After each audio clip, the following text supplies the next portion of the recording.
پاکستان تحریک انصاف اور P D M حکومت کے آخری ماہ کا موازنہ۔ پی ٹی آئی کے آخری ماہ میں پٹرول 150 روپے تھا جو پی ڈی ایم حکومت میں 272 ہو چکا ہے۔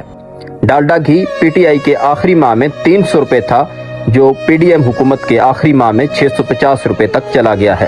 پی ٹی آئی کے آخری ماہ میں ڈالر 178 روپے تھا جو پی ڈی ایم حکومت کے آخری ماہ میں 286 تک چلا گیا ہے۔ آٹا 78 روپے کلو تھا جو پی ڈی ایم حکومت کے آخری ماہ میں 155 روپے کلو تک چلا گیا ہے۔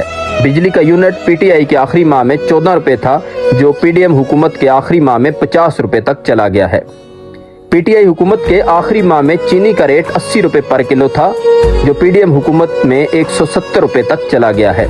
اسی طریقے سے زر مبادلہ کے ذخائر پی ٹی آئی کے آخری ماہ میں 21 بلین ڈالر تھے جو پی ڈی ایم حکومت کے آخری ماہ میں 8 ارب ڈالر تک آ چکے ہیں۔